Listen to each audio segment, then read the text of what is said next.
అన్న మీ ఊర్లో మరి సర్పంచ్ ఎలక్షన్స్ తొందరలోనే ఉన్నాయి. మరి ఎవరు గెలవబోతున్నారు? మీరెవరిని గెలిపించుకోబోతున్నారు? నేను గత 10 సంవత్సరాల నుంచి మనోరబాలోనే ఉంటున్నాను. రెగ్యులర్ వస్తుంటాను, పోతుంటాను. హ్మ్. నాకు తెలిసినంత అనుభవం గాని, ఏది గాని పొట్టోళ్ళ వెంకటేష్, లతా వెంకటేష్ గారిని గెలిపించాలని కోరుతున్నాను. నా సపోర్ట్ కూడా ఆయనకే. హ్మ్. ఇంతకుముందున్న వాళ్ళు ఏం చేసిరనేది ఇంపార్టెంట్ కాదు. హ్మ్. వ్యక్తిగతంగా కూడా గ్రామానికి ఊర్లోనే ఉంటూ హ్మ్. అందరికీ సేవ చేస్తూ అందరినీ కలుపుకొని ఉండే వ్యక్తి వెంకటేష్ గౌడ్. హ్మ్. కంపల్సరీ ఆయన గెలిపించుకుంటాము, సర్పంచ్‌ని చేస్తాము. హ్మ్. మా లక్ష్యం అదొక్కటే. ఓకే.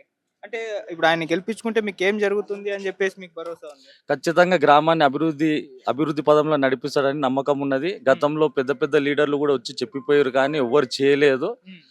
మేము చేపించుకుంటాము, కొట్లాడతాము, ఖచ్చితంగా చేస్తాడు. 100కు 100% చేస్తాడని నమ్మకం 100% మాకున్నది. ఓకే. ఏం సమస్యలున్నాయి మీ ఊర్లో? మరి వాటన్నిటికి ఇప్పుడు పరిష్కారం దొరకబోతుందా? సమస్యలు అంటే ఇప్పుడు ఊర్లో లాస్ట్ టైం రోడ్ డివైడింగ్లు ఉన్నాయి, ఏసీలో కొన్ని సీసీ రోడ్లు ఉన్నాయి. హ్మ్. అవి ఉన్నాయి. మాది కొత్త మండలి అయింది లాస్ట్ టైం కేసీఆర్ నాయకత్వంలో ఉన్నప్పుడు. హ్మ్. ఇప్పుడు వాటికి ఫెసిలిటీస్ పెంచడానికి గ్రామంలో వ్యక్తిగతంగా కానీ ఏది కానీ మోరీలు కానీ కొత్తవి అండర్ డ్రైనేజ్ చేయడం కానీ హ్మ్. ఇవన్నీ చేస్తాడనే నమ్మకం ఉంది, చేయించుకుంటాం. ఓకే. సో ఇది మీ అభిప్రాయమేనా? మరి ఊర్లలో ఎలా ఫీల్ అవుతున్నారు? మిగతా వాళ్ళందరూ మీరు కలిసినప్పుడు, మాట్లాడినప్పుడు ఏమంటున్నారు? ప్రతి ఒక్కరు దాదాపుగా నాకు తెలిసిన ప్రకారం 100లో 80% మంది వెంకటేష్ గౌడ్కే చేయాలి, ఆయన అయితేనే చేయగలుగుతాడు హ్మ్. అనే నమ్మకం ఉంది. హ్మ్. ఇంతకుముందు ఎంపీటీసీగా కూడా చేసిండు, ఆయనతో అయినంత వరకు చేసిండు. హ్మ్. ఈసారి సర్పంచ్కి అయితే మొత్తం 100కు 100% ఊరికే సమయాన్ని కేటాయించి హ్మ్. అభివృద్ధి చేస్తాడనే నమ్మకం ఖచ్చితంగా ఉన్నది. Okay.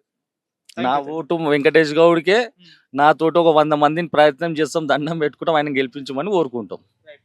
Right, thank you. Thank you. Thank you. गाँव में अच्छे से फर्स्ट टाइम ठहरे हैं। హ్మ్. वंशा गेडी अच्छा आदमी है, काम अच्छा करते हैं उन्होंने। హ్మ్. अब फर्स्ट टाइम ठहरे, हम उनको जिताना चाह रहे हैं। హ్మ్. उन्होंने चाहते क्यों तो अच्छा काम करते, गांव को डेवलपमेंट भी उन्होंने करते, హ్మ్. बहुत अच्छे आदमी हो, హ్మ్. इसलिए उनको जिताना चाह रहे हैं हम लोग। హ్మ్. बस ऐसे। कौन-सा प्रॉब्लम्स है आपको? कुछ भी प्रॉब्लम तो हमको वंशा गेडी पूरा प्रॉब्लम खत्म करते, अब तो कुछ भी नहीं है प्रॉब्लम, लेकिन आदमी सुपर आदमी, अच्छा आदमी है। उनको जिताए बाद भी हमारे को हेल्प करते, హ్మ్. बिना जिताए बाद भी हमारे को बहुत हेल्प करे। किसी की शादी को, किसी को तकलीफ है, హ్మ్. घर को भाग के आए थे, कुछ जरूरत है तो करे, हेल्प करे, गांव में बहुत जन करे। హ్మ్. बहुत अच्छा आदमी है, तो उनको ही लाते, ओके. इस बार 100% जिनको जिताते, 100% उनको लाते। హ్మ్. कुछ भी करेंगे लेकिन लाते उनको।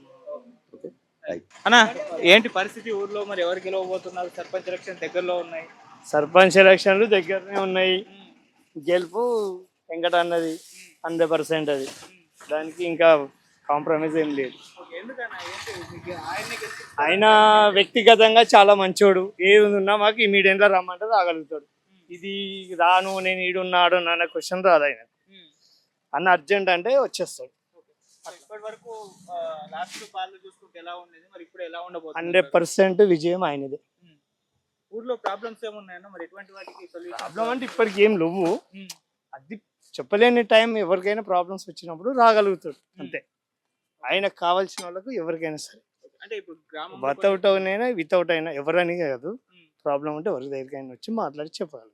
అంటే గ్రామ సమస్యల గురించి. గ్రామ సంస్థ లాంటివి అది యథావిధిగా కామన్గా నడుస్తూనే ఉంటాయి, నువ్వా నేనా అన్నట్టు. హ్మ్. కానీ దానికి ఈయన పోరాటం చేయగలుగుతాడు. ఓకే. సో ఈసారి కంపల్సరీగా ఊరు కూడా 100% డెవలప్ అవుతుంది. 100%.